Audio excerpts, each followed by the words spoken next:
Hello, everybody.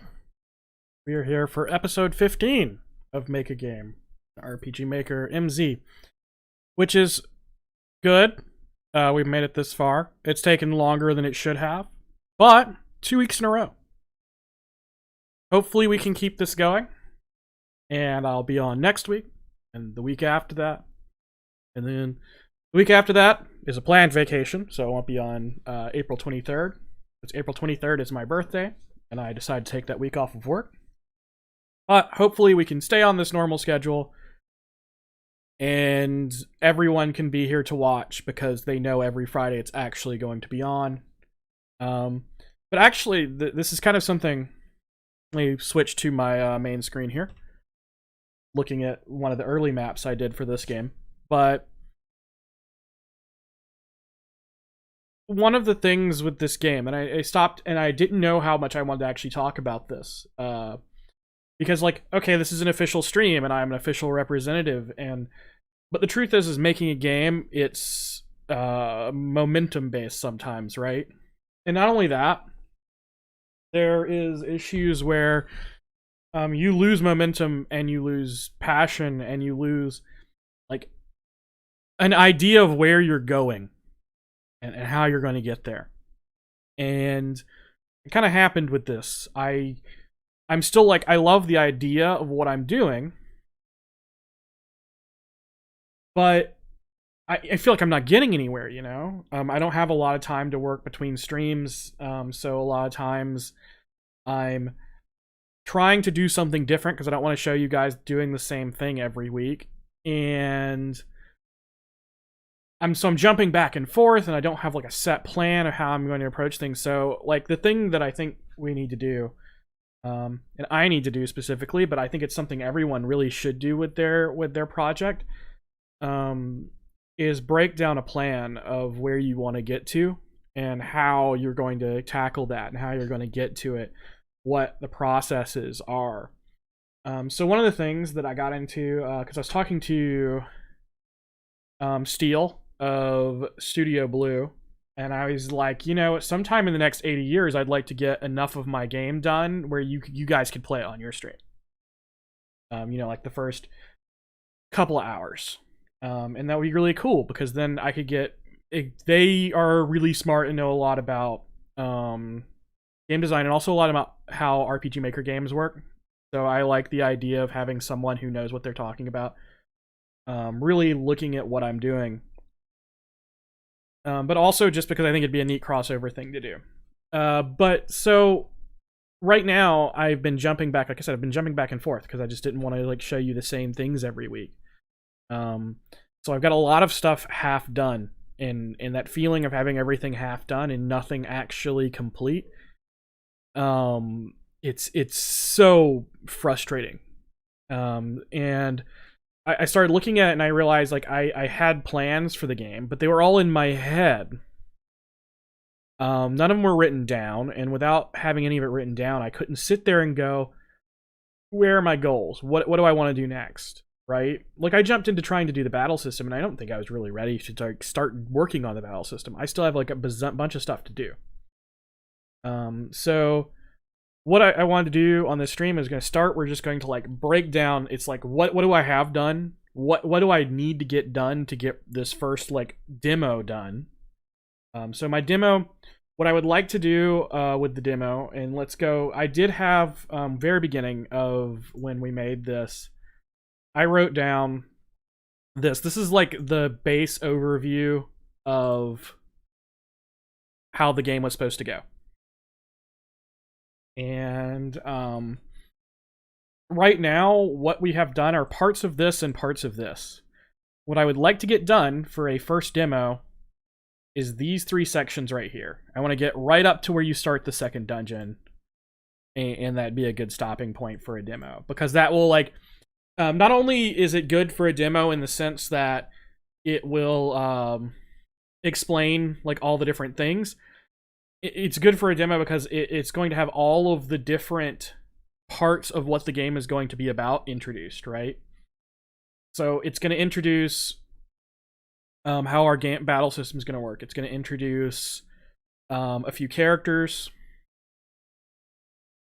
And the next part, and then we're going to introduce like free play in the game. And the free play mechanics are going to be kind of like I know I've mentioned it before, Tokyo Mirage Sessions. I like the little sections between dungeons that they do. And so I was going to do that and have like things where you could do some character-based side quests. So like each of the other party members are going to have side quests you can do, and a couple of NPCs are going to have side quests you can do, and each of them are going to have like 2 side quests because this is not entirely an incredibly long game. But what I really wanted to do was get this first dungeon done, and then the first free play section done, and have the one side quest for probably Oliver done. And so I gotta break that down, right? I gotta say, well, what is... So our intro, I'm gonna start by just like popping like the intro. So intro is mostly done because it starts in, so things I need to do, maps. The map I need to do for it is, and I'm sorry again, I know my microphone is directly over my keyboard, so you might hear me typing. So for the map, I just need the convenience store. Let me do what I did with the other ones, just in case any of you are blind. And I know not all of you are like watching this maximized, so it's useful, I think, to have. And let's insert a row. Process. Like where is it in the process? So the convenience store mapping is finished, and that's the only map I needed. Let's space this a little bit. And we're just gonna name this whole thing intro, so I don't need that.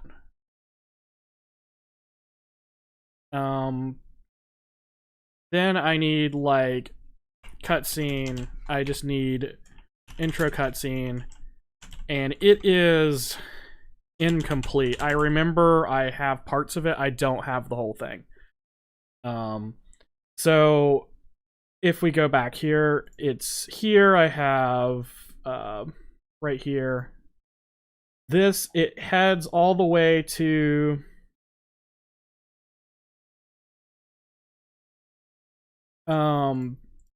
so she puts it goes all the way to where she like walks over, she picks the thing up, puts it down on the counter. And so like that's not done.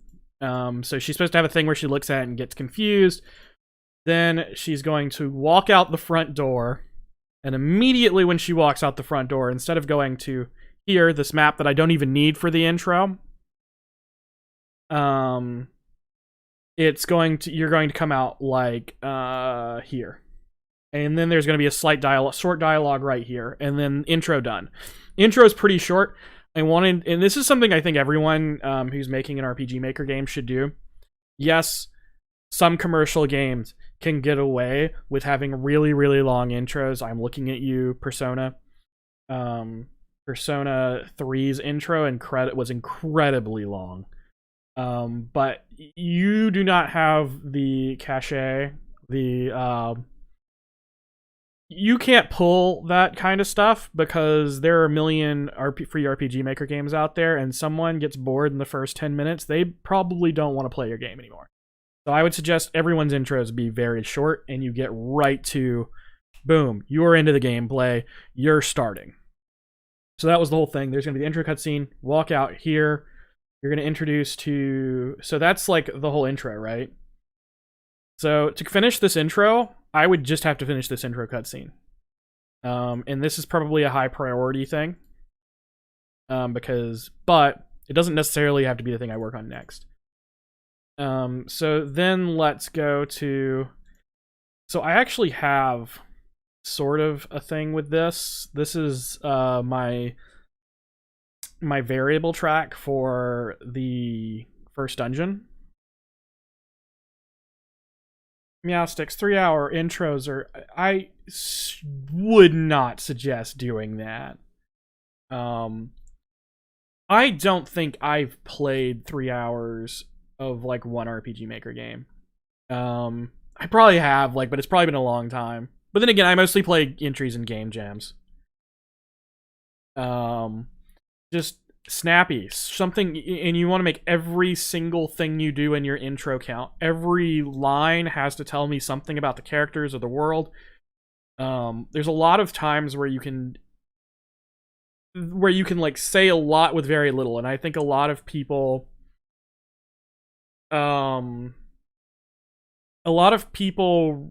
KB Kingdom making your intro playable. I mean, to be honest, my whole first dungeon is an intro. But when I say intro, I just mean like, everything until the first dungeon opens. Because like the only thing that's going to be introduced in the intro is like the main character, and just try to bam, bam, bam, several lines that clue you into the personality and situation of the main character, and then immediately throw them into the fire. I watched a stream in an RPG Maker game where the game had a 40-minute intro. Oh, that's painful.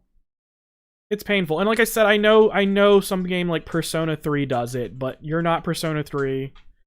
You're not Atlas. You don't have...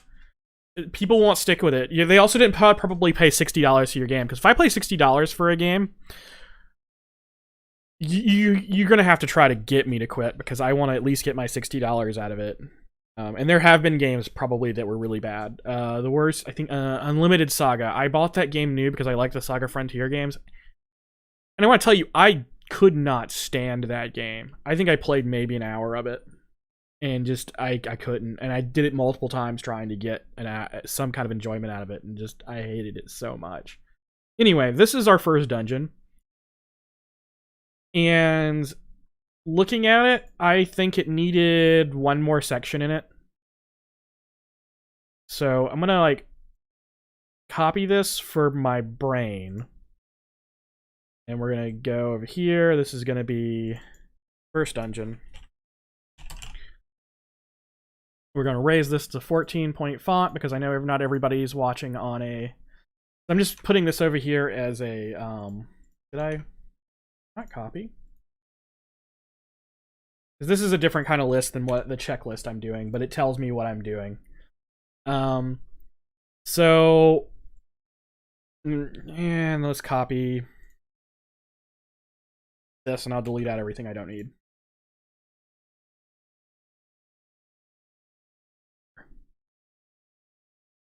Okay. So, maps that we're going to need. So I know we need the forest map, and that is 99% done. It needs some tweaks, but it's pretty good. We have the cave. So let's look at the cave. I know the cave still needs work. So looking at it, oh, sorry. So I still need to make my 3 tall curve pieces. I haven't done that yet. There's the I'll probably make a 1 tall curve piece too, so I haven't done those either. I need to do ground tile variations. I need to do like stalactites and stuff. So this is pretty unfinished. But I'm just gonna say 75%. You know what? It doesn't need to say done. I'm just gonna put 99%. Forest though, like is pretty close to on there, right? So then we have fort level 1, fort level 2, fort exterior, and fort level 3.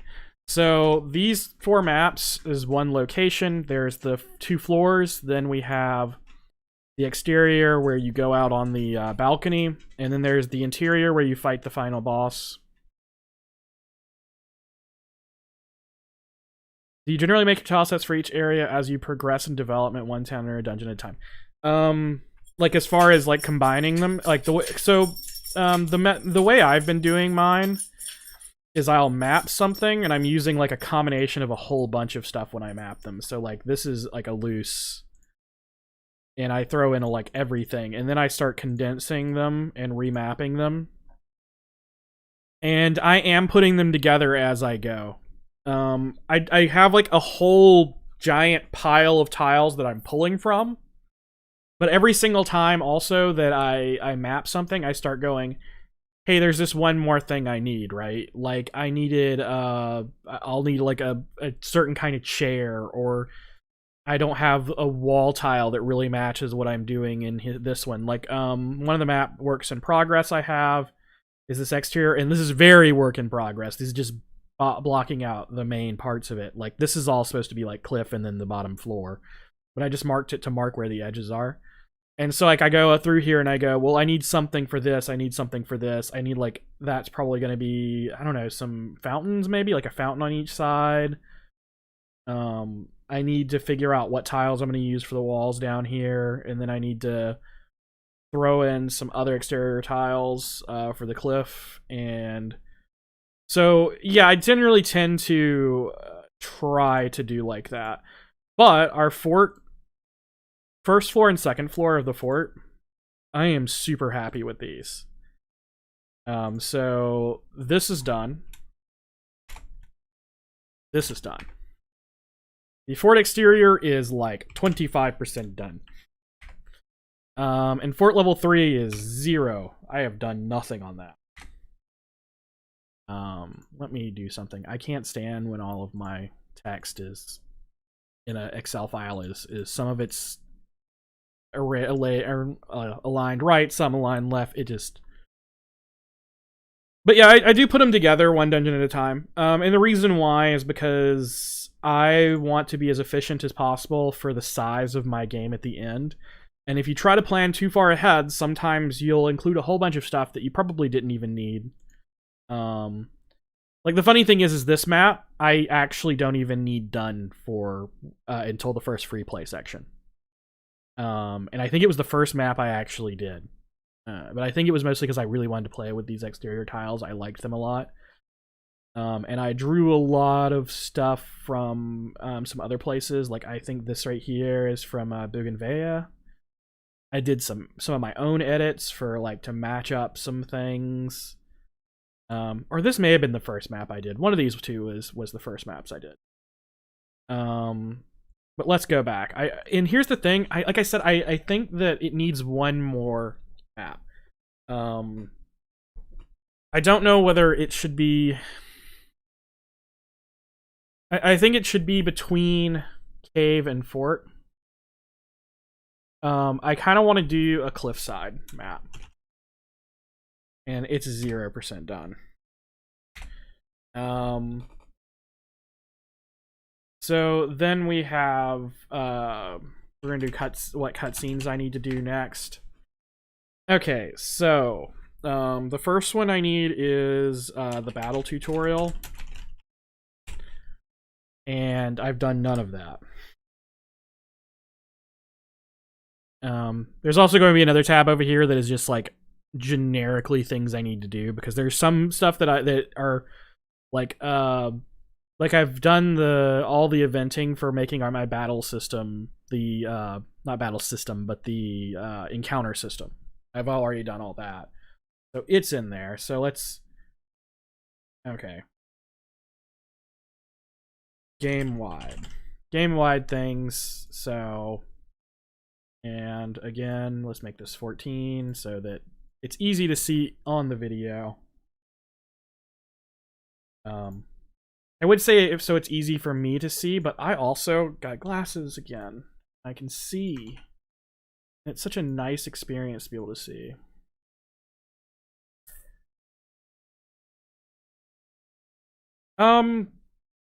I constantly hit playtest just to check how a map looks in editor.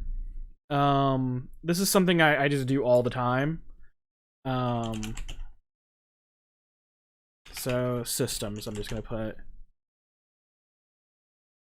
So like all the maps that I have done, I just constantly have looked at how they look in editor, because if you ignore how they look in the editor, you're going to have a lot of issues where maybe you were mapping too zoomed out and you didn't realize like how far in. But as far as like playtesting from start to finish, I'm not doing it right now because I don't have anything like I don't have battles put in place. I don't have things like that. What I do want to do though is my first part of actually let me finish doing the list of everything I need to do, and then I'm going to get into stuff like that. Playtest when I have no idea what to do next sometimes. You know what? That's absolutely true. Sometimes you just hit playtest to like get an idea of like what you're missing. Or just what you're inspired by next. So for system stuff that I need to get done. I need to get okay, so that my encounter system. This is 95% done. I'm pretty sure the only thing I have to do is like actually make it encounter instead of having like right now it just sends messages telling you what you would encounter. It doesn't actually send you to a battle, but that's like not much of a difference. Then I need to get my menus set up. I'm gonna say 0%. I have like a little bit done, but it's so little it doesn't matter. I need to set to where all the icons are correct. Right now the icons aren't even correct. There's also a lot of stuff I need because I have like the default Vista Stella menus in there, but I think that they give way more information than my game needs to give. It's very good if you have an incredibly detailed system, but I don't. And so I'm going to be cutting a lot of stuff out, combining a few things if I can. I'm probably going to have to ask some people who understand JavaScript better than me how to do some of it, and hopefully I can get my menus down. Battle system. I have done maybe 5% of that. So just the system itself. Then I need to have so Ren and Oliver. I need to have all Ren and Oliver skills set up. Because one of the things that this game does a little differently than other games is because you have a set list of skills. You have 3 melee or 3 weapon skills, 3 magic skills, and they stay the same throughout the game, with variations based on some equipment. I have to do all of them from the beginning. And then there is the overdrives, which are like limit breaks, and I only need to get one of them done. And so I've done a little bit on this.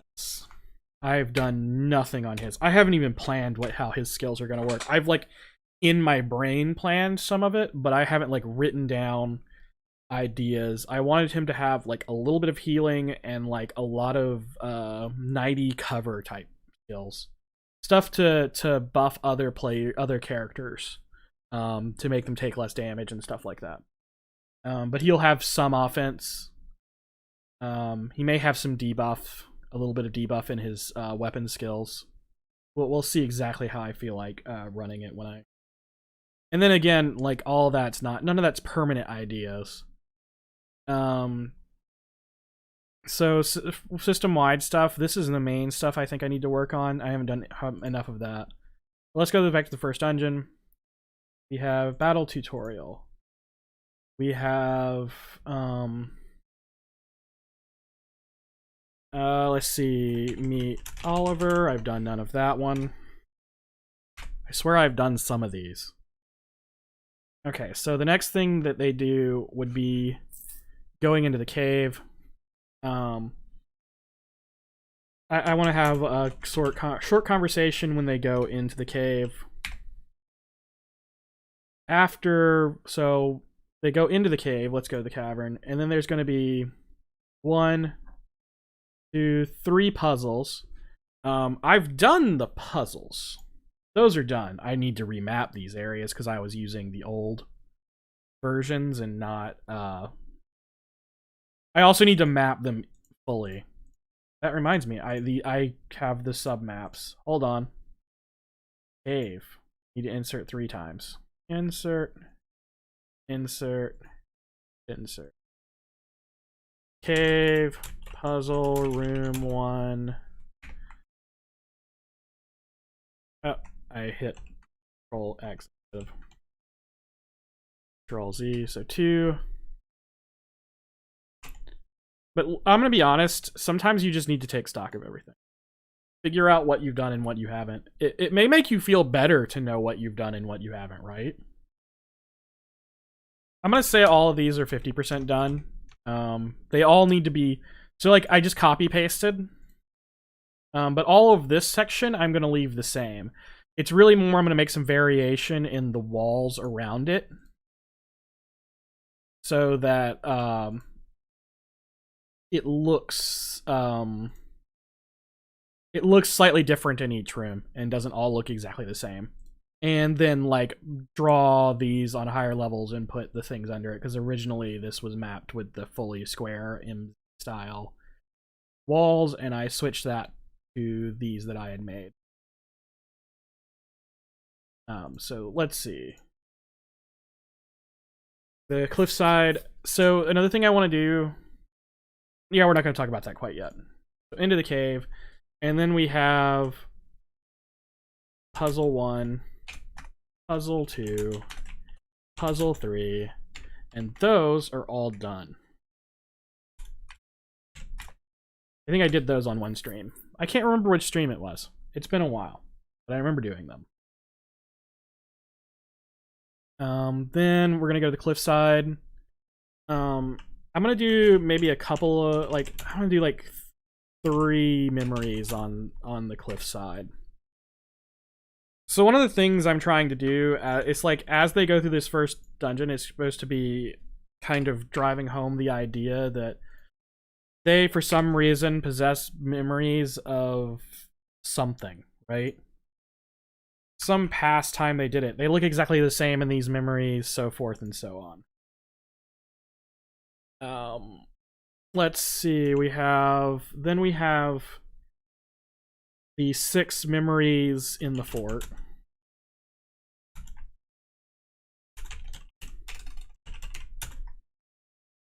Copy paste.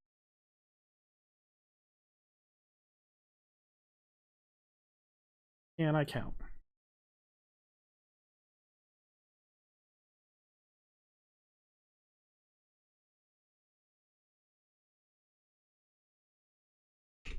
Okay. I need to look at them because I know some of them are pretty much done, and some of them I need to punch up dialogue.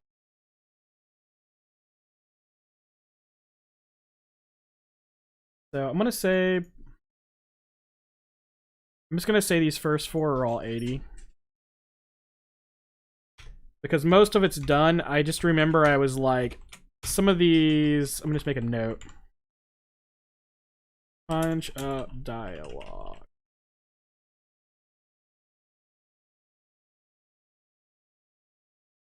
Because I remember having this conversation when I was doing the events. I was just like, that those need better dialogue. I can't remember if I did any of them on the second floor. I have not done the memories on the second floor. Let's put those down as 0%. Then we need to have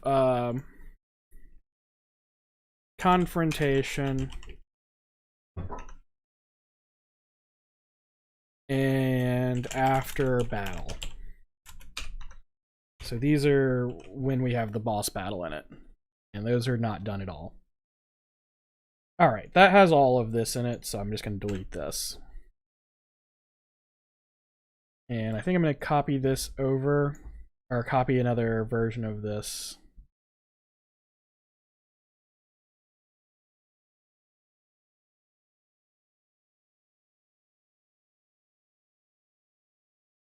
Now the thing we need to I need to look at is I need to make enemies. So we have forest.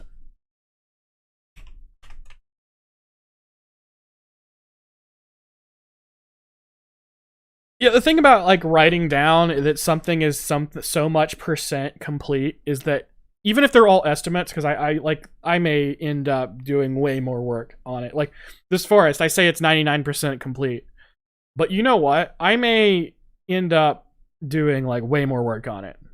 if I want to, because like something may just come up and I'm like, oh, I need to do this to it. But they're estimates, and they make it feel like it's not a binary thing, right? It's not I haven't done anything or I have finished it. Half complete things are still useful because you know starting something is difficult. Cliffhide Fort, and so that's the 4 sections of the map, and I've done none of the enemies.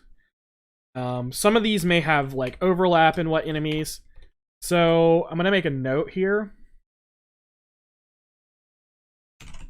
So one of the things is this is a storyline reason. The person that we're chasing is trying to kind of learn to resurrect life. And so every dungeon, they're going to get slightly better at what they're doing. And so like in this first whole section, everything we're fighting is going to be undead because he's not actually bringing life back correctly at all. So I'm just putting a note that we want to have undead enemies throughout this whole beginning. So this covers everything I need to get done, right? So I'm gonna put how much this is complete. This is like 75% complete. I want to. I don't know if y'all are like this. It's silly, but wanting to have all of these use the same terminology.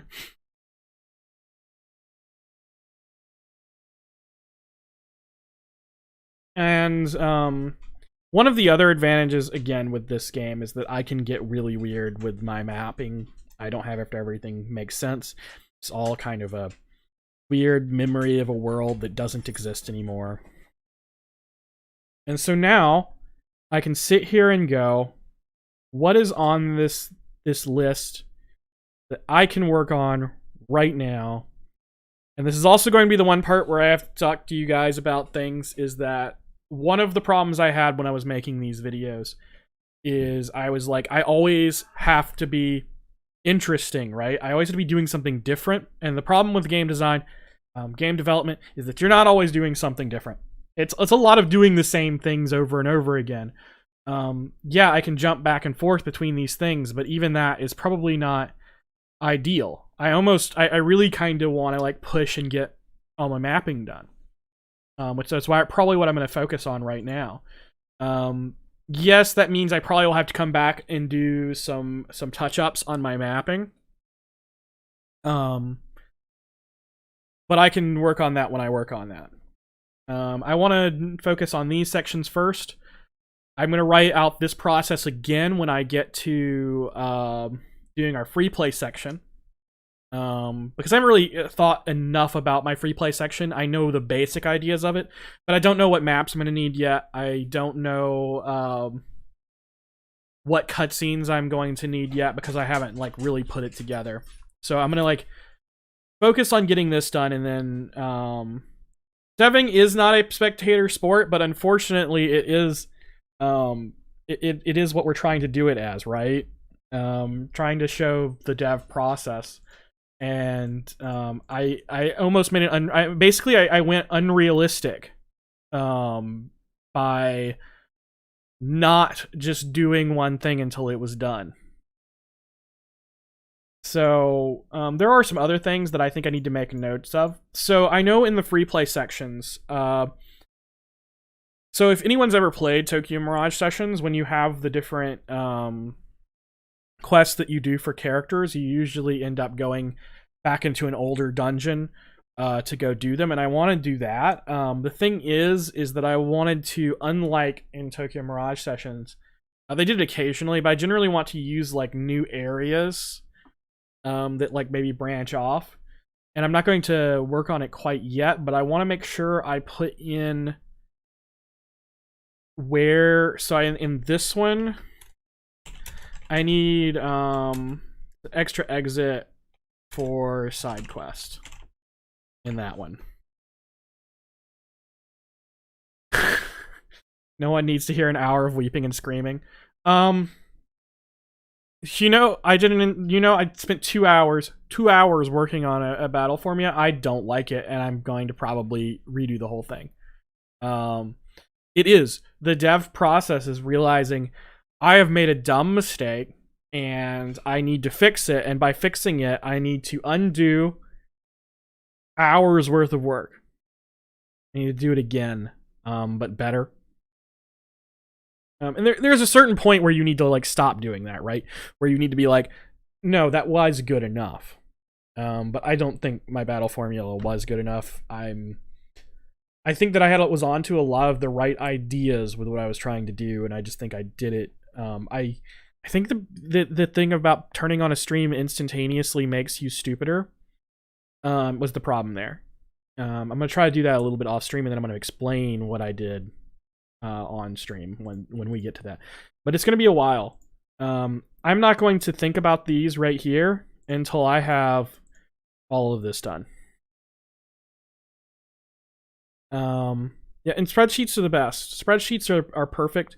I could probably spend entirely too much time on just this, and you can do almost everything in the spreadsheet before you even touch the engine. So what I want to do, I really think I want to finish up this cave map and the cave puzzle rooms. The cave puzzle rooms will probably be a little bit easier, but we'll do the cave map first. So our cavern map, like I was saying, it needs several things. I need to like put in some ground variation, so let's grab that. My dog has come to stare at me. I don't know what he needs, but I'm sure he thinks he needs something. So I think one of the things to start with is a lot of just kind of randomly drawing shapes. It may not be perfect, but like the main thing right with this is just to make it not all look the same. Another thing is I always try to do is try to make it go behind stuff, because if you never go behind anything else, it looks incomplete. So what I'm gonna do here is do this and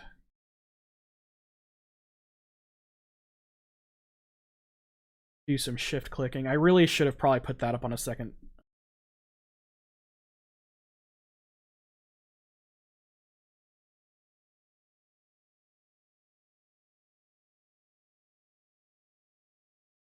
How that looked.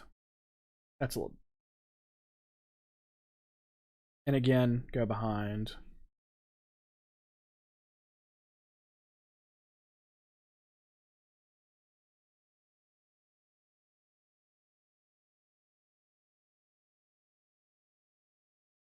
I actually thought also about doing some height variations down here, but I don't think it's really necessary. I think if I just add in the more dark and light areas, let's run behind. Also, I need to straighten out some areas. I think here and here. That's good. I needed 2 areas that were straight enough to put a bridge on. That.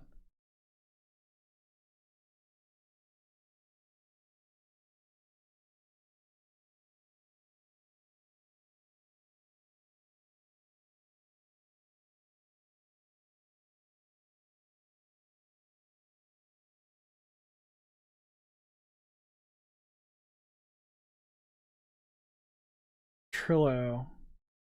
What is Trello? It sounds familiar, like I've used it in the past, and then my brain is just like having no memory of what it actually is. But it does sound familiar.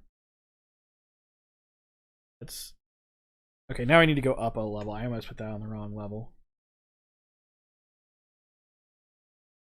I think to put these all on this level, they should. I know I saw someone had made ones that are like that look like they go to the ceiling, and I really liked those. And I'll probably find them at some point.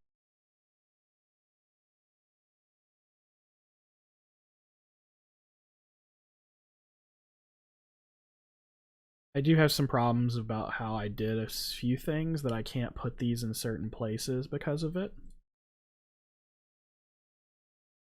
I would have to do... I'm almost certain I have used Trello. Is it one of the different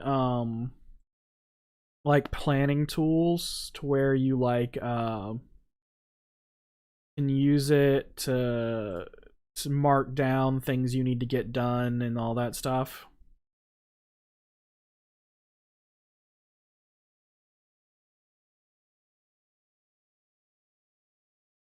These are a little easy.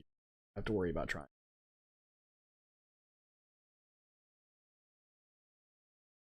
I have used Trello. We used it at Digica for a little while. We use Backlog now for that. But yes. I was thinking that was what you were talking about when you said Trello. Oh, that's where my bridge is going. Can't put that there.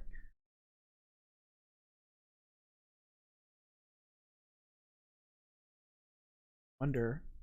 Yeah. Putting it right there is neat.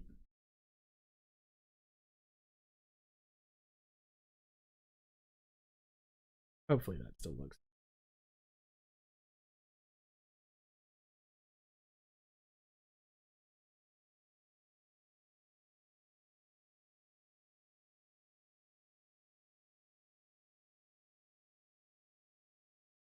Alright, let's do our flippy back. Oh, that automatically looks way better than what it was looking like before.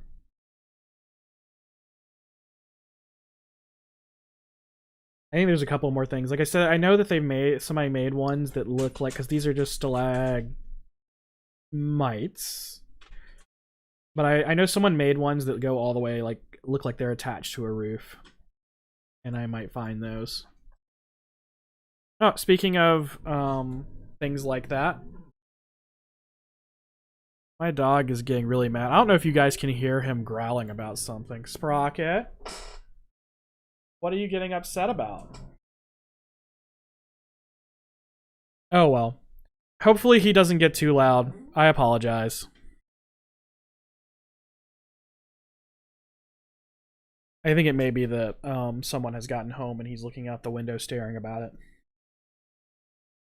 Alright. So that was all easy stuff to make this look better. I know I still need to do some graphic setting. Yeah, mites, ground tights, because stalactites to top. T is top. And mite, I don't know why mite is bottom, but you know.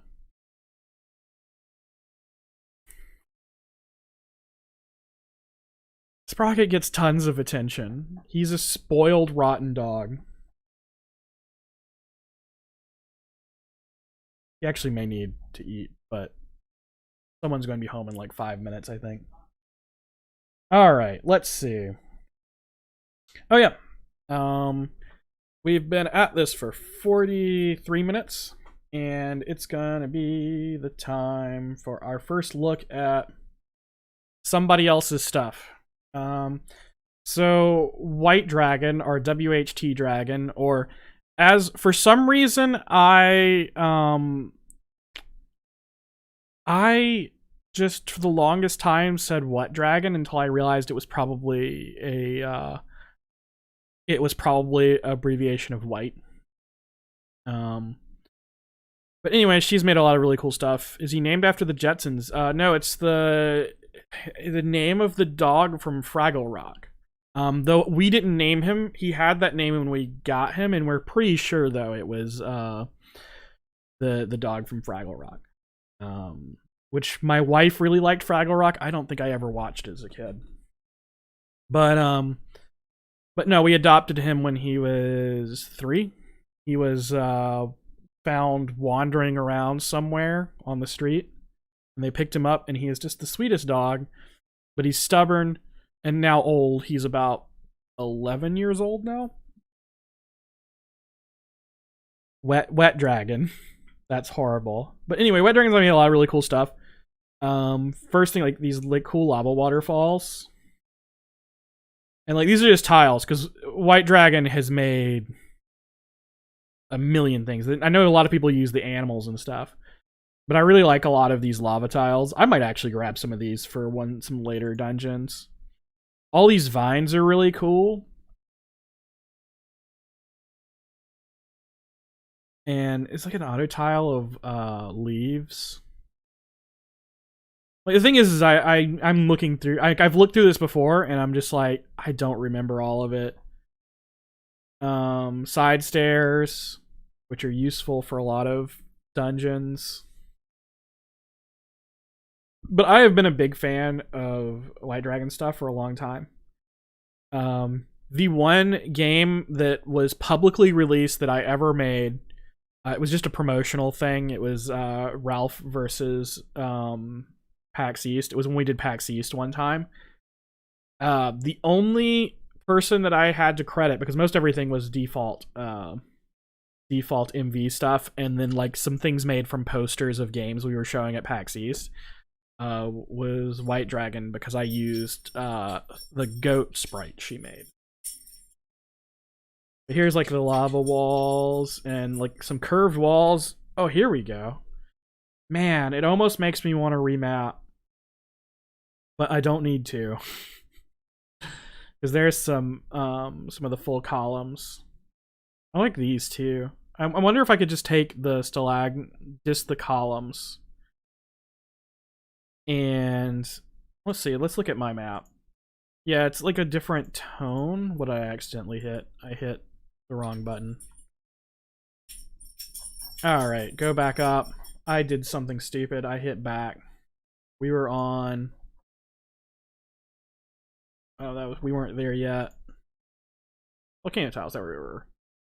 The color, like the warmth of these are a lot warmer looking, I think, than the ones that are on there. I'd have to do some adjustments for color.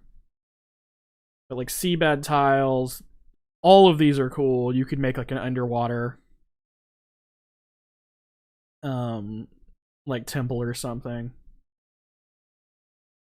Variations in water, spider webs. But yeah, I really like a lot of the stuff that White Dragon does, and I suggest everyone just look at any of this stuff. There's so much of it.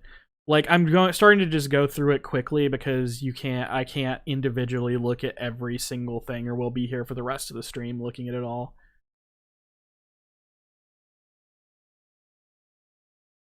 Oh. Sprocket! Hey! Come here.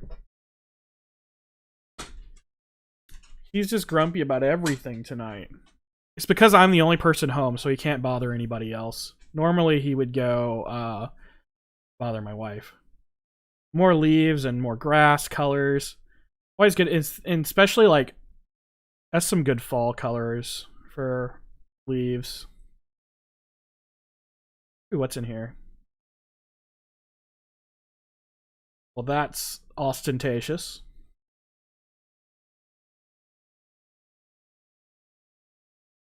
But yeah, that's a really cool like whole bunch of stuff. I wish I had like the time to individually talk about like most of this. Roof colors are so good. Also, I just like this combination of colors. We didn't do anything for April Fool's Day. I used to do stuff for it, but then eventually I got tired of the internet on April Fools. We've had some ideas on stuff to do. Oh, that's my other preview. We're gonna look at that later. I've looked at some ideas for what to do for an April Fool's, but then we decide not to do them because it's tiring for a lot of people. And also it's the whole thing of like, if we have a reel announce, I can't even make it on the 1st. Yeah, it is the thing of like, it's so much free art that matches the RTP. Which is really, really nice. And I am gonna probably grab those the full columns, and see in some of the other ones that he had, and see if I can get them to match the color temperature of these. They might actually. Now that I'm looking at it, these do have a different color temperature than the walls, which is a little frustrating. But I guess it makes sense. The light should be hitting them differently.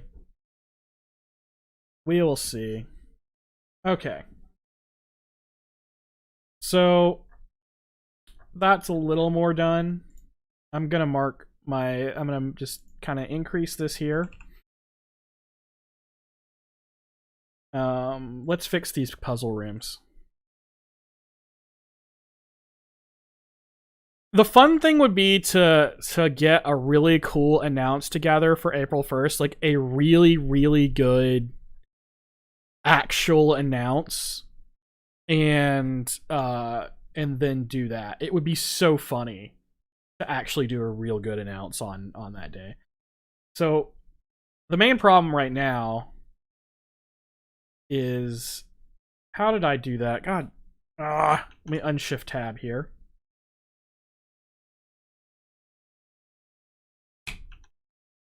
I need to turn off the overlay in.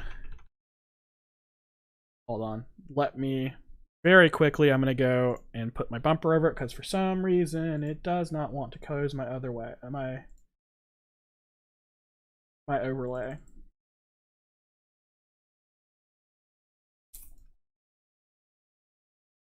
I accidentally hit Shift Tab somehow. All right, there we go. Okay. So basically I was just copy pasting that onto this layer so that I could then draw under it with.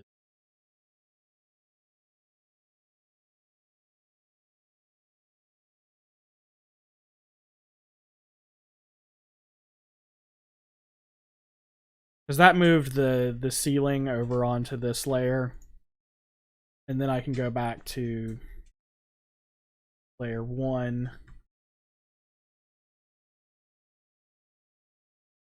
Actually, I should have it. Let's put it on layer 3. Hopefully nothing is on layer 3. Whoop. I had it on the wrong thing. And let's go to layer 2.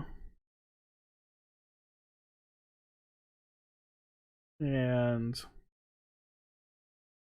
erase everything.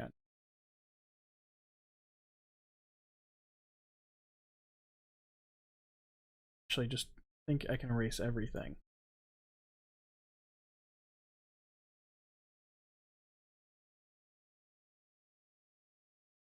All right, now let's go back to layer 1.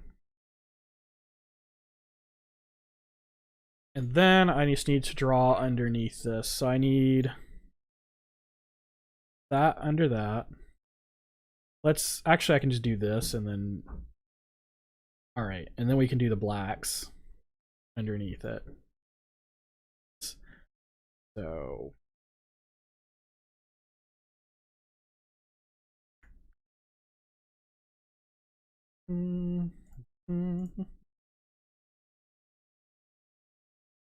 I think I should have done.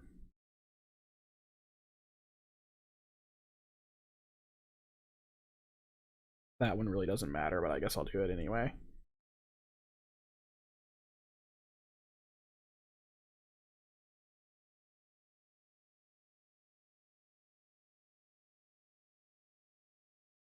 Okay, so that should have it looking right. Not quite. I need like a. I need a different corner here. How do I want to do that? I'm gonna have to map a different corner. Or I could, I know what I could do. Let's see if it works. So, what if I take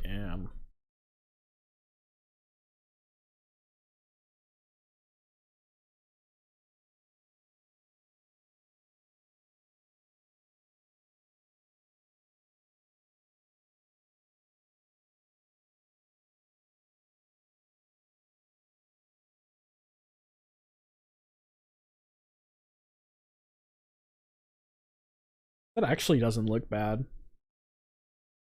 Kind of looks sort of right. I guess I could do two down to make it match. But I think it looks good enough. Not perfect.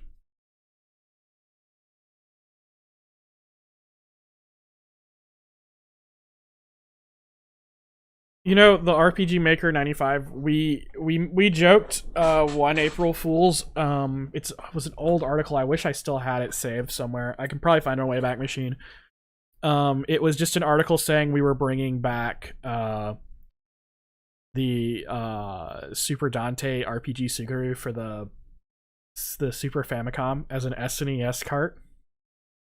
And I liked that one because it was so silly. Everyone knew it was going to be fake, right? And also, I'm going to open up a can. Sparkling water. Because it is good to stay hydrated. Okay. The one thing is I wish I had some like half blacks edges. So the one thing I can do here is so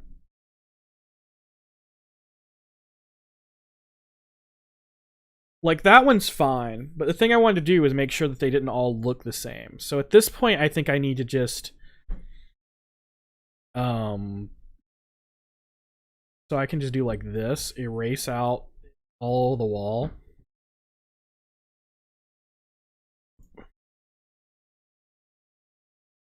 I can even have like the door slightly in a different place. Here. And what I'm going to do is I'm just going to draw like an outside line around it on layer 3, which is where I was drawing the layer. So this one, I'm going to put the door, let's see, so let's look at our map, the finished one. So in map 1, which is this one, the door should be over to the left, right? Let's do that. Let's take this and just plop it over here.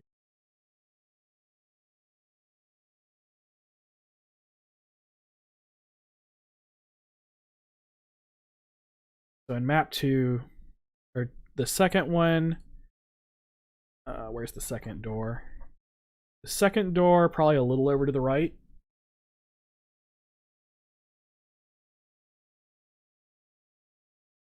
Alright, now I just need to take top wall and draw a line around everything.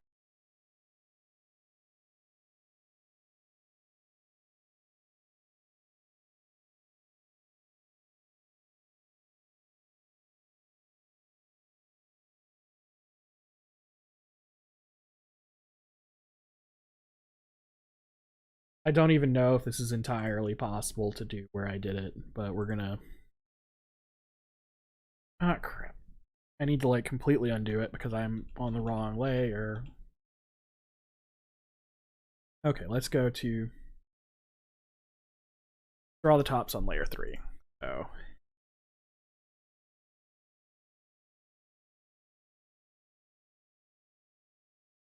that's not gonna work.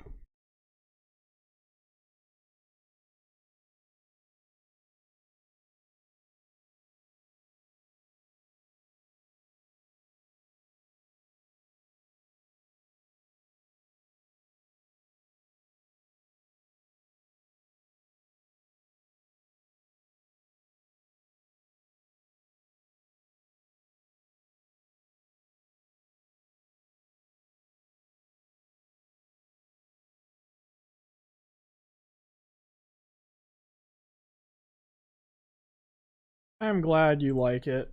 I like it most of the time. There is the thing of like, you just... When it's your project, you have such higher standards than like... At least I do. I am very bad about just getting incredibly high standards for the things I do. I'm gonna have to do that on layer 2. That. Oh, I need to grab it first. on layer 3. Grab it. 2. Look. Layer 3. Here.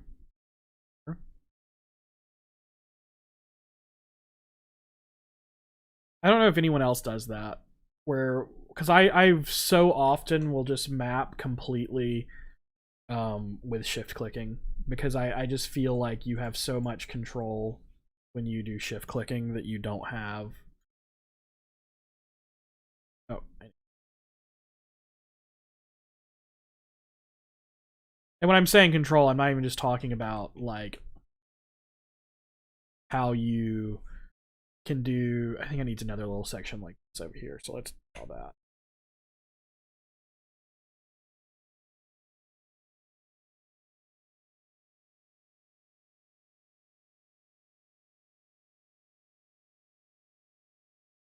Retro is big now, but the thing is like you can do retro with like you can do retro with RPG Maker. It's really good at retros.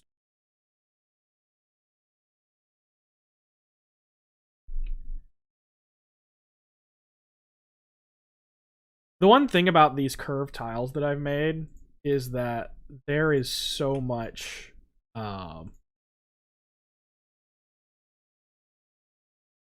there is so much little work that you have to do with it that you wouldn't have to do with most others.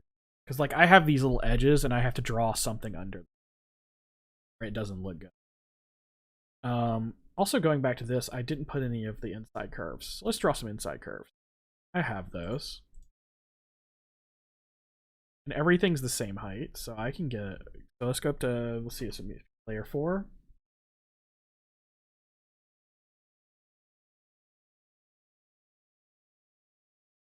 Like if I'm gonna go through all the trouble of making these inside curves, I need to use them. Especially because they make it look so much better. Alright, so now also it needs to have that and not that one. One.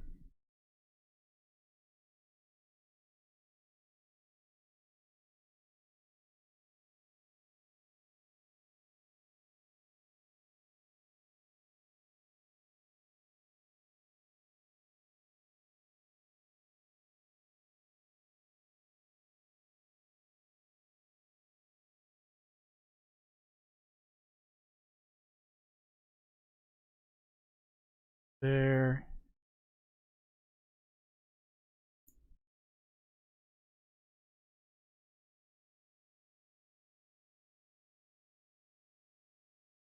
Whew. Man, I'm a little sleepy today. So how's everyone's week been? Missed a feature in XP or May 2000 when you could select spin variation directly. I'm gonna see, is it Marc Andre? I have something really cool to show you at the next break where I show something else. Where I show something someone's made. Because boy, it's crazy. Alright, let me go back to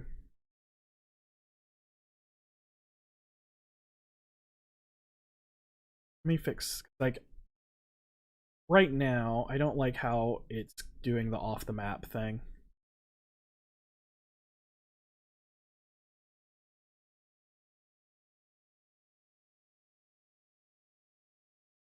I always hate how it draws like it's going off the map. Like, I know that it's not a problem, but it annoys me. I'm the one that matters.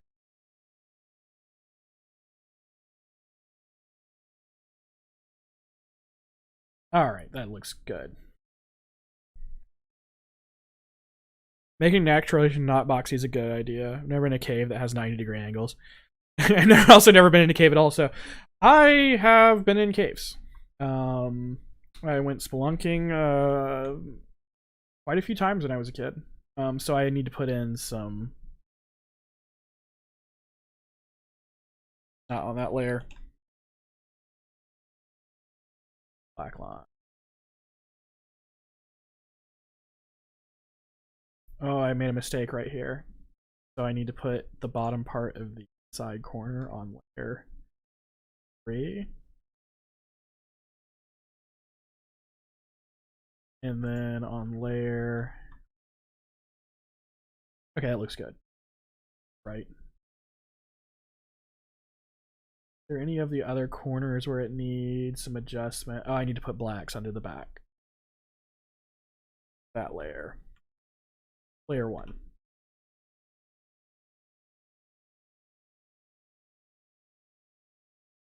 Alright. Like, that just looks so much better. I like all the curves and so forth. Alright, so this one, I need to do my layer 1 over again, because my layer 1's all over the place.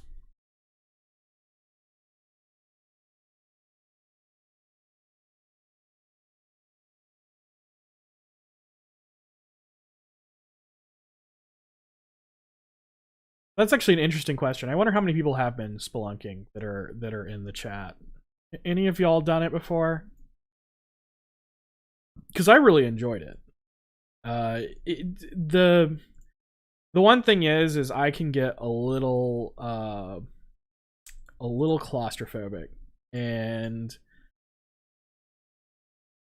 I was, when I did it, it was when I was a teenager, and I was super thin when I was a teenager, and I could not for the life of me understand how some of the people did it who are like bigger than me, because I was like, I feel like I'm gonna get stuck. It's like both fun and also just frightening at the same time.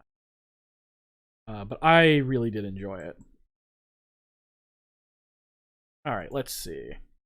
That was the wrong button.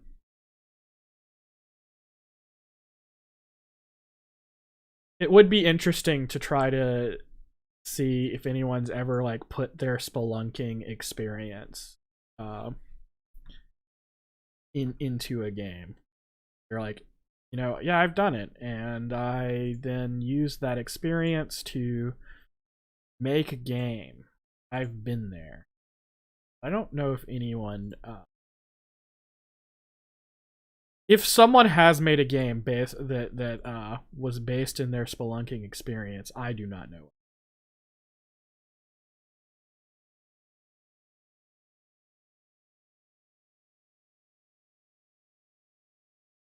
Okay. Alright, this one's gonna be weird over here. We're gonna have to do some interesting stuff to make this all work. And 3. Okay, and now we need to do the various matchups. It's like there.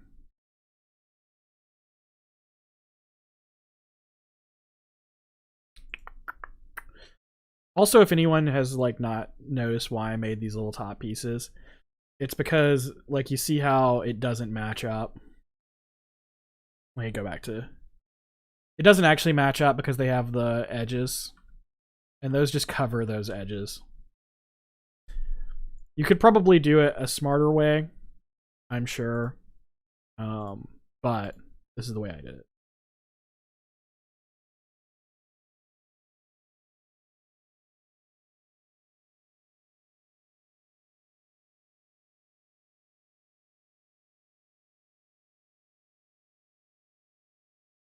Should probably do all of one kind at a time, and then I wouldn't get it lost about what.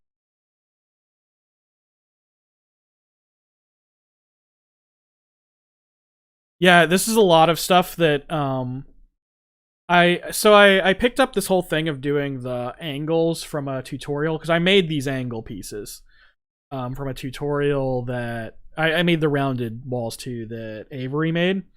And then using these little 24 pixel pieces to just like fill out little areas was my own little invention. And yeah, it's because MZ allows you to play with the layers, and you could have never done that before. So now the next thing I need to do, I'm missing this one right here. It's right there, so it's upper right. That's on the wrong layer. That's why I was having problems. Right. Here we go. Okay, next I need to do some blacks, but I'm going to do those a little bit. I'm going to do these inside corners.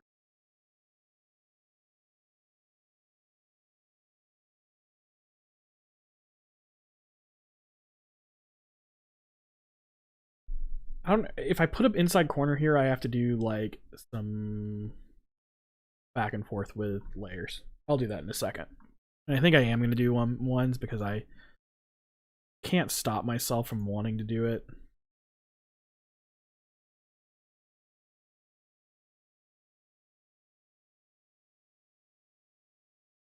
Or I may just leave it like that. Who knows? We'll see in a minute. We'll see how much energy I have to doing that.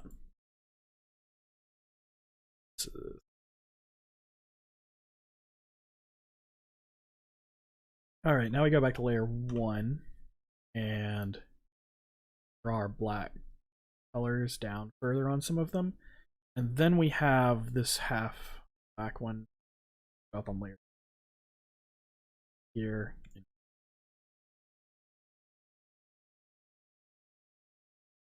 Okay.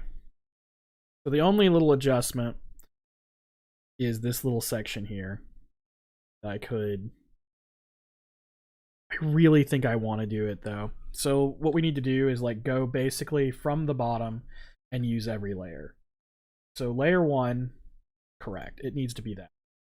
Layer 2 needs to be the bottom of the wall. Draw the section we need. This one. And then layer 3 needs to be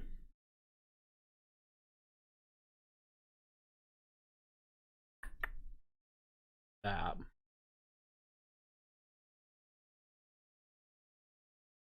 And then layer 4 needs to be the side corner.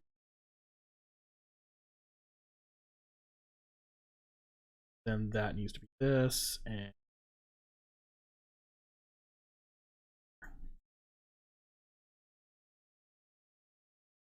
all right, that looks really good where it rolls down into it like black out that. If I sing some square corner in the lower right would be more natural. I think like yeah, you could do like 1 or 2 squares. Also, I probably need to do some rounding on these outsides. That's also probably the problem, but I don't have one tall rounded yet. So like I need to hold on. We're on layer 4 with these. So like also I need to do like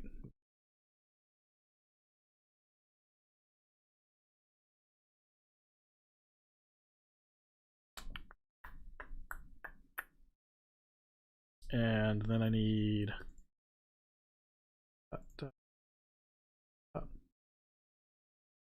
because if these aren't rounded, it starts looking wrong with the other ones being rounded. Okay, and then just the bottom right. This one. This one. You also have to look to make sure I'm not like overlapping ones that can't overlap. This needs to go here. To fix that right there. That was this one.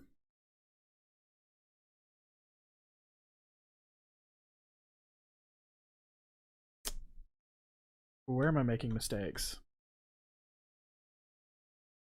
Okay, that.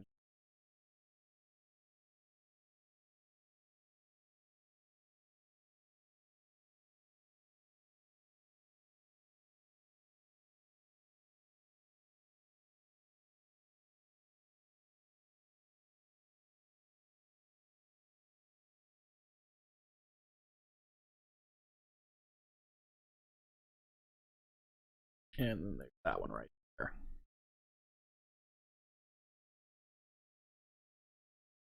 All right, that's more interesting visually. I need to make the one talls. I don't have those yet.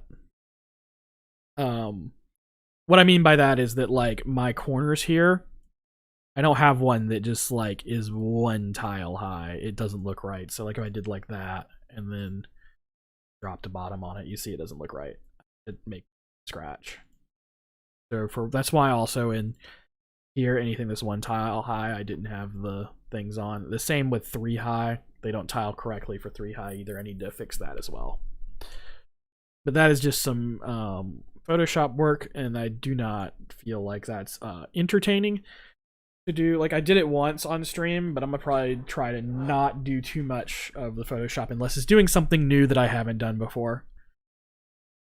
I actually wish I had, when I was doing the convenience store, I did a lot of just like Photoshop working, like making this counter, like the counter with the green and the red counter with the green stripe that matches the green white thing. I made those by just like playing around in Photoshop.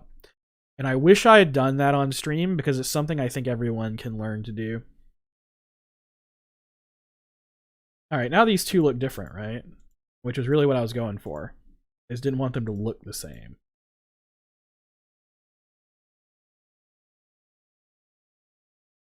And I need to do all the corners on this one as well, but we'll come back to that. Let's make this one look better. Ooh, huh. Guys, I do not know why I'm so tired.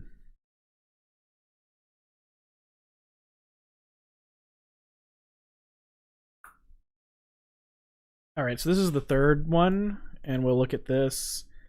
It should probably go a little bit to the left, but not much because that one can go pretty much anywhere. So I think it's probably, nope, wrong tool.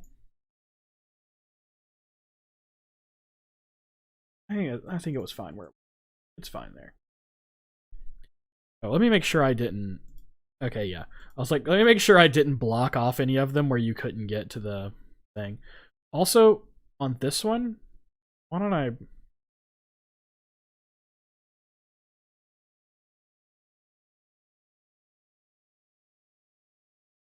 see, no, delete. Cut. Paste. Paste. Cut.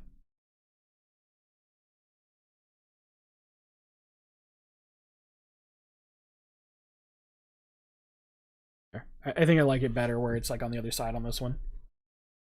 Just some slight variation.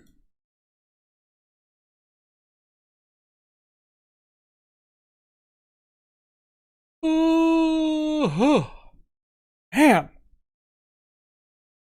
You would think I wasn't getting enough sleep. You would probably be right. By the way, I don't know if you guys are aware, but the Map Madness contest is currently. I need to draw on the right layer. Currently, our Map Madness contest is ongoing, but also the voting is up for the qualifiers who entered. I would suggest people go vote. I was really impressed with several of the entries. I was excited to get as many entries as we got. And hopefully you guys will go check them out. I really appreciated all the hard work that everyone put into their entries. There's a lot of really good ones.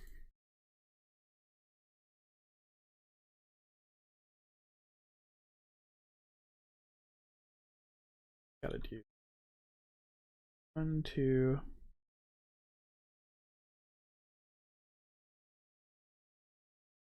One, two. I forgot. I did the same thing I did before.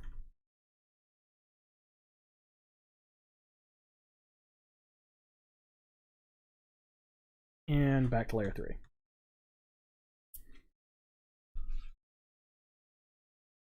Yeah, 30 entries, I was happy with it. I would have liked to have had even more than that, but, you know. It was actually interesting, because normally, every single time we have an event, there's a lot of people who enter at, like, pretty much the last second they can enter. And this is one of the few events where that was not the case. We had no entries in the last, like, about 6 hours. And I'm so used to having a ton, so when I saw 30 entries and we still had 6 hours to go, I thought we were going to hit, like, 40. But we did not. And 30 is still good, though. I was still quite happy with 30. But I won't lie, I was, like, super hyped to maybe have, like, 40 entries when I saw how many we had it.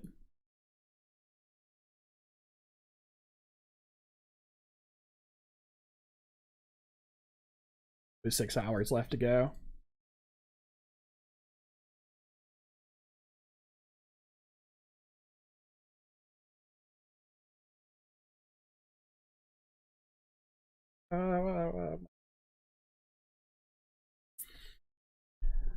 And some of them, it's like, I'm not gonna say every single entry was like a superstar, but none of them were bad. And even the ones where I was like, oh, there's a problem here, I was sitting there going, well, it would be like some quick explaining of, hey, how about do this a little bit differently and this a little bit differently. None of them were like fundamentally bad. And, you know, it's also the point of a lot of these contests and stuff, is just practice. I think everyone can use more practice of doing everything. I have done, honestly, a lot of mapping. It's pretty easy to accidentally get to where mapping is the thing you do the most of. Because there's so much to usually do in a game. But let's see. Is that all of the I need to do?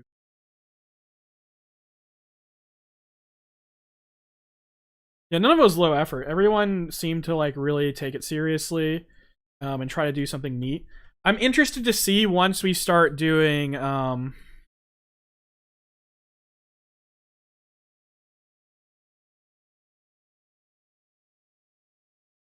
transparent to black. Ooh, that's actually, I see what you're saying. Like, if I, oh, I know exactly what you're saying, and I really like that idea. And you could do that probably with an auto tile. I bet you could. I mean, it probably wouldn't be necessary. I've actually thought about doing to exiting these out into a ping file, and then opening them in Photoshop and making a new layer and drawing over them with like shadows and stuff. Because as long as you're doing like pure black and white, you're pure transparent to black for shadows and light, the files aren't going to be that large, right? Let me show you what I'm going to do like one really quick to show you what I'm talking about. So if I outputted this to, see, what is it? Save as image. Okay, and let me open up Photoshop.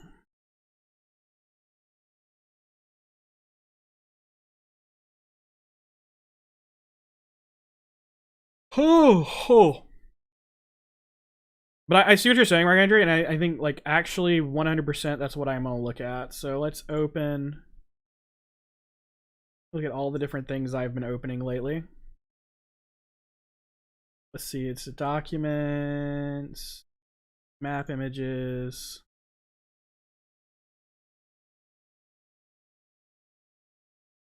So I was gonna do like layer, new layer. And then you were talking about doing something like this. Let me just, let me see if I did. I do not want a hard brush. I want like a really soft brush. Give me probably a bit bigger than that. I wonder if I could make it how This is probably not the right way to do it. I probably want to do it with clipping and masks, but just a general idea of what you were trying to say, because I agree with it, is going like...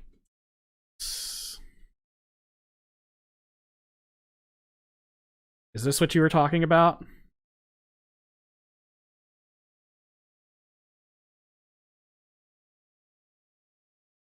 As if so, I 100% agree this would look great.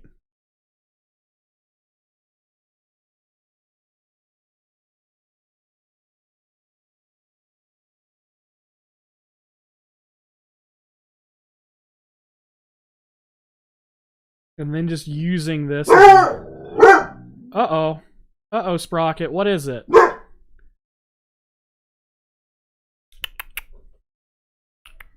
Sprocket.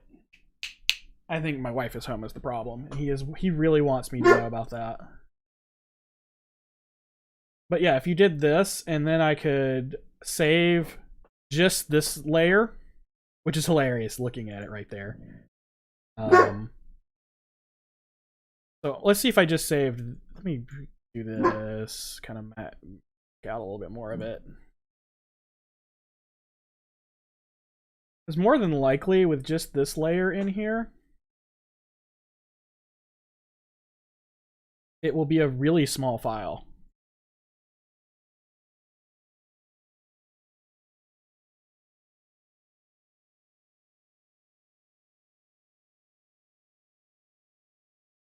Yes, hello, Sprocket.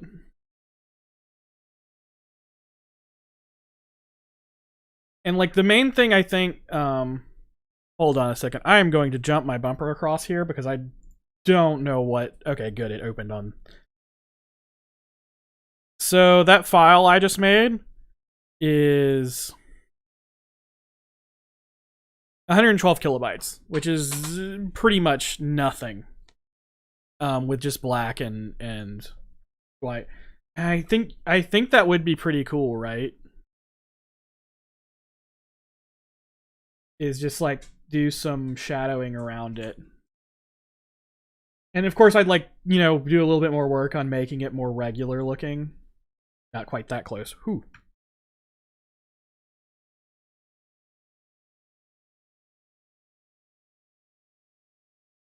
You want to stick a little closer to it and just kind of...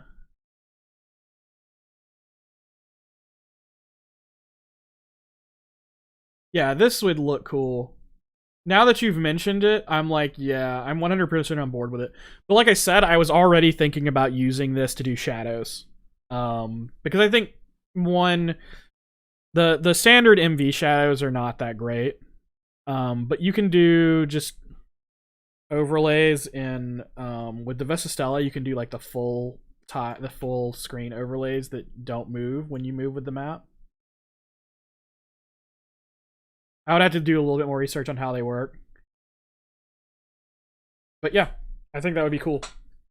You can darken the screen a little bit using it. And as long as you're only using black to transparent, even for a large map, this file size would probably be pretty small. And you could probably run it through like TinyPing and make it even smaller with pretty much no quality loss. And when you're doing something this rough, the quality loss probably wouldn't matter.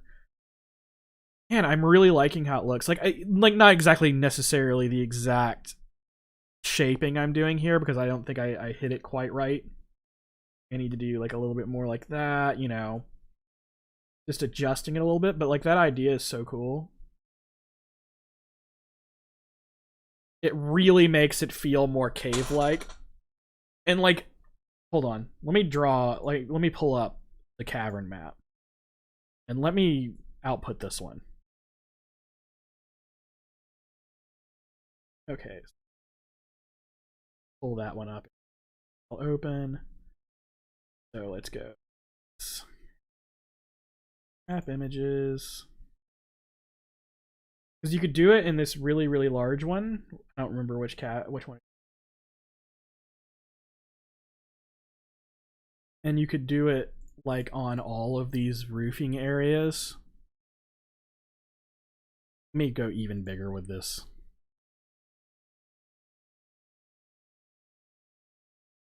And kind of black out large portions of the... Why is it going slow? Do I have smoothing on? But I do not. I would need to like make sure to go get a pretty regular distance from the edges.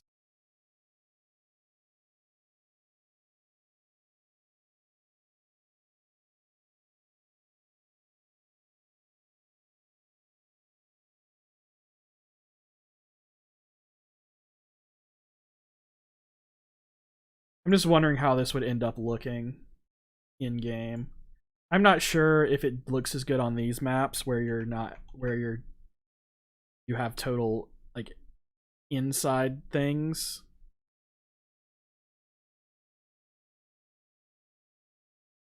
But it is a thought.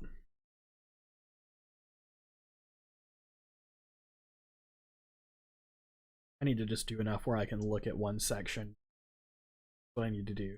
Focus on just a screen.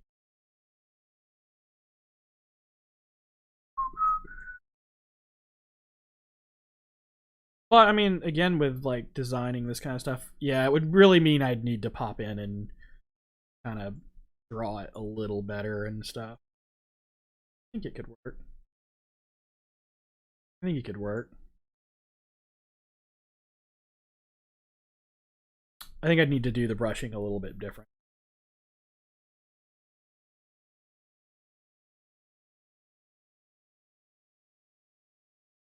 Well, yeah, there's a lot of stuff you can do if you're only using very, very few colors. I think it's also the fact that the color of the floor, I actually really want to darken up some of the colors in Photoshop as well, of the materials that I'm using. Anyway, that's just a neat idea. I don't really care about saving that either.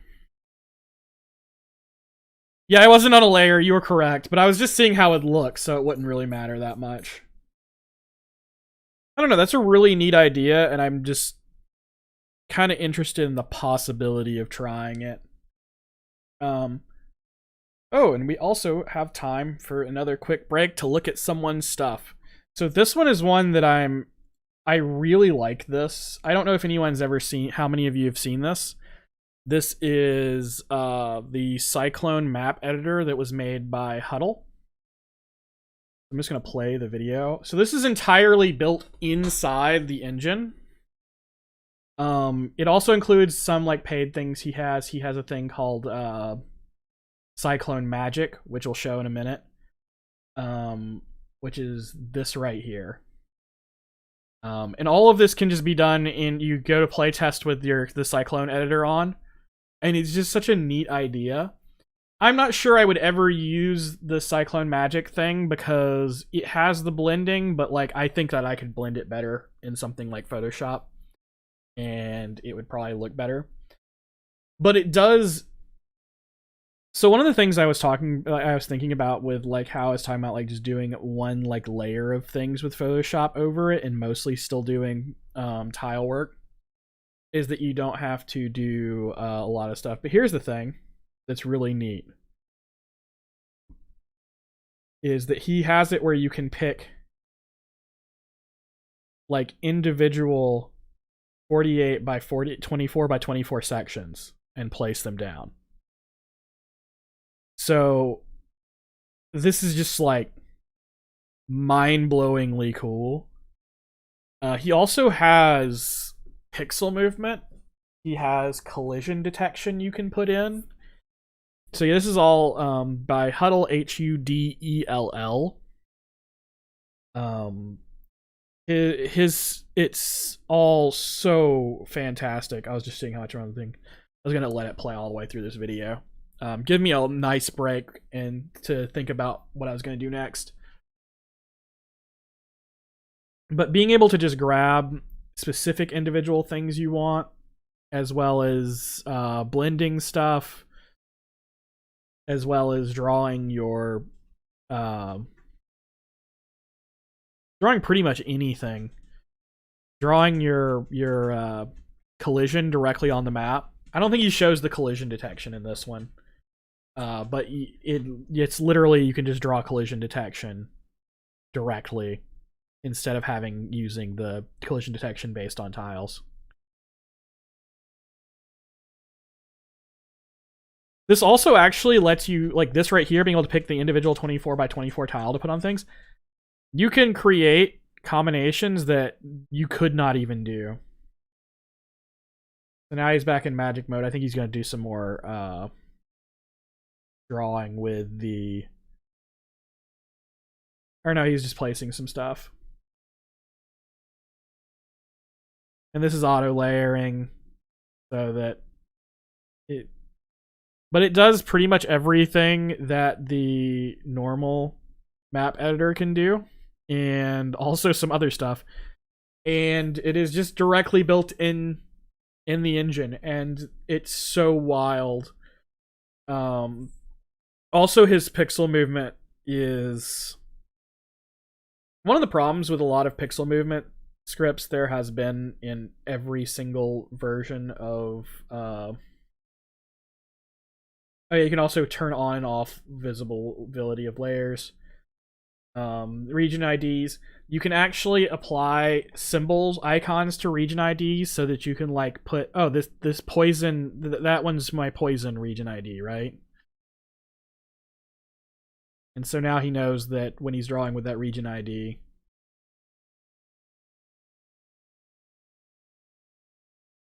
But yeah, it is a pretty wild thing that he has made. Oh.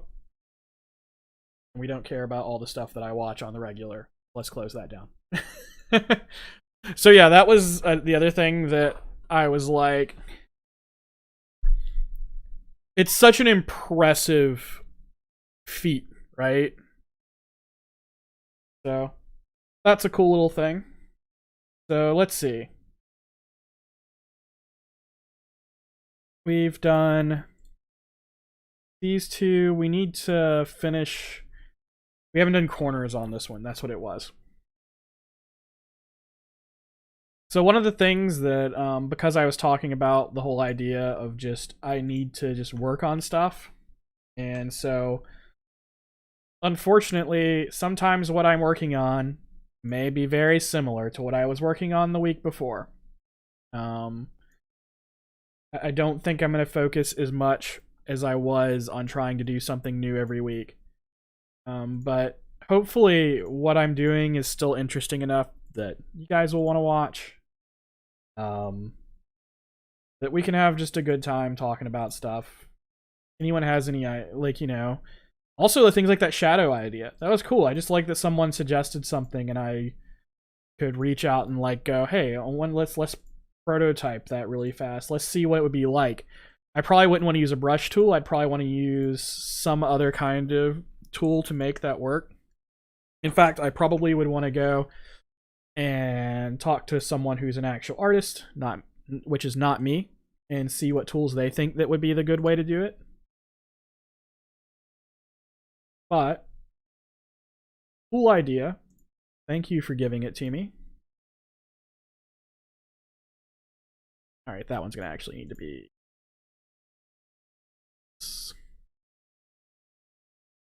Oh no, let me mute my mic really quick. I had to sneeze really bad, and I didn't think you guys wanted to hear just a really loud sneeze directly into a microphone. And if you did, I'm going to be worried about you. I don't know why you would want that. Alright, so... upper left, there we go.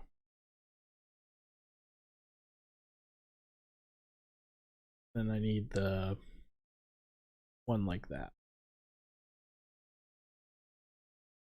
Oh.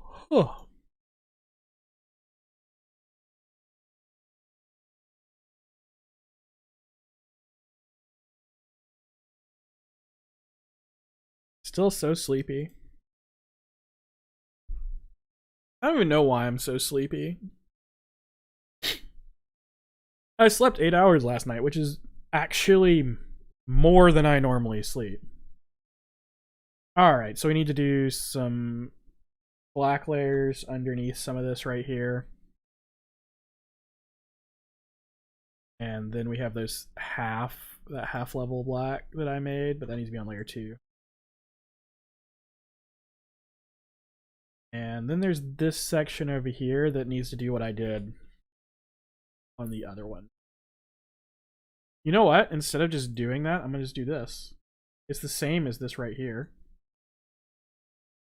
So if I just shift click all this, directly put it down on that. It's one of those things, you remember you've done something before, just very quickly do it again. And you know, because I like really liked that idea of doing the outside like we did,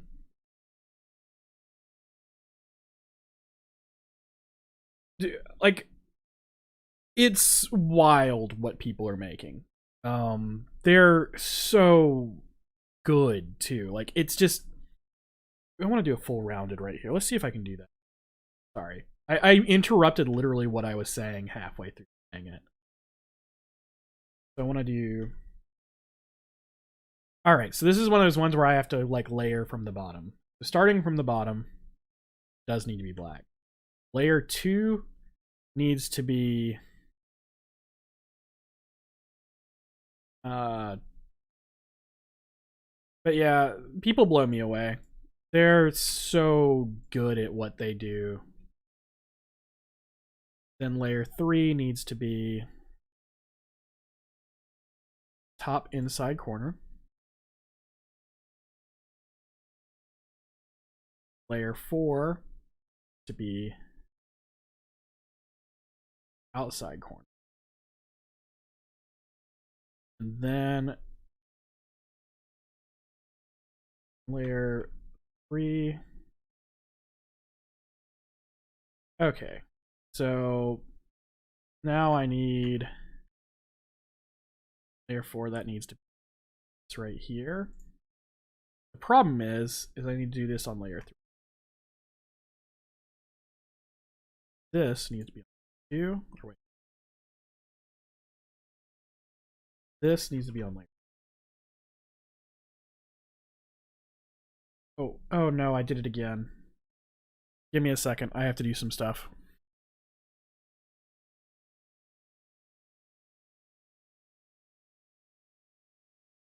I really need to turn off I need to turn off how I can open Steam overlay in Zed. Alright, why can't I do anything?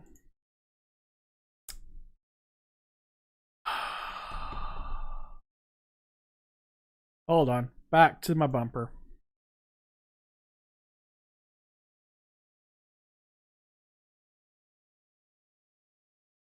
And back to live. There we go. Remember, everyone, delete or turn off the ability to change your turn on the Steam overlay. Nothing but a pain. Doesn't work. Unnecessary. And you will annoy yourself to death. Alright, there we go. I like that little curve. Okay. What else? What else? Besides erasing this over here. They all look different.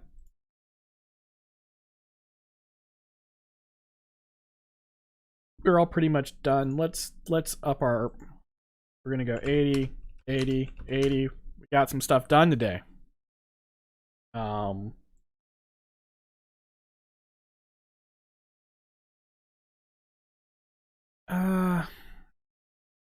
Let's see. Oh, I might end just a little bit early today because anything I start now is going to take a while. Like, I think the next thing we need to do is the cliffside path. And the cliffside path, once I get started, I don't want to lose momentum on it. But I can look at kind of what I did today, right? So the first thing I had done today was just do this. This sounds really silly. I'm going to save it really quick. But just getting a list of what I have done. Just getting that list of what I have done and what I need to do is really good. And I finished some of each of these. I still need to do some dialogue punch up. This is gonna sound silly, but I have a hard time doing that on the fly because it takes me a lot of time thinking about it. So that's definitely something I'm gonna do between streams. You know, actually, would people be interested if I like did a Google Drive like Excel spreadsheet with dialogue in it, and I made a forum post and I linked to it, and basically you guys could see what dialogue changes I'm making on the fly, because it would be an interesting idea just to have it there for me to see. I actually could put this in a Drive Excel thing too, for people to look at even when I'm not streaming to see if I've done anything. And actually doing dialogue in an Excel is nice. I actually like that, doing it more than doing it on I like writing it in Excel or something like that in like a spreadsheet format more than writing it in a Sprocket. Please stop scratching your jingly jangly collar. Thank you. But I like writing it somewhere other than in the engine, because in the engine you're distracted by a million other little things, and just writing pure dialogue is Sprocket. Why won't you listen to me? Come here. I will pet you, and then you can stop scratching and making jangly noises. He's being a brat tonight. He is actually not. I think this is like the first time he's multiple times during a stream been audible. But yeah, so I like writing dialogue that way because then I can put it in. The one thing you have to be careful of, right, is then when you're putting it in, is you don't want weird breaks in your dialogue in the spacing. And so like sometimes you'll need to make adjustments so that it fits in dialogue boxes. Because the worst thing people do, and they do it all the time, is a dialogue box, this like 3 dialogue boxes, and then like 1 word on a 4th box. And I'm just like, you could have shortened that somewhere. You want each dialogue box to have a good starting and ending spot. Yes, sometimes somebody will say a sentence that needs to be broken up between 2, but like generally like 1 or 2 sentences per box, and then jump to the next one. You don't have to fill every box. You want to have natural breaks in it. But that's just enough about me ranting about people's RPG Maker games and their dialogue boxes. But I think I'm gonna wrap up for tonight. It was good to have you guys here and watching me. Thank you, Marc-Andre. I think you're pronouncing your right name right. I'm assuming it's French, so it's probably Marc-Andre or something like that. I really liked that idea of doing the black around the outside. And yeah, Meowsticks, I'm 100% will change up an entire sentence just to get rid of 1 word to make it fit in a box. It also comes from the fact that I do all of our Twitter announcements, and when you only have so many, 280 characters, it used to be 140 when I first started. You get to where you want to be more succinct to make it all fit. So, everyone, have a really good night. I hope this was useful to you. I hope that you just enjoyed hanging out. I enjoyed hanging out with all of you. Back next week. Probably some more mapping. Hopefully, I'll probably work on some cutscenes as well. And I will see you then.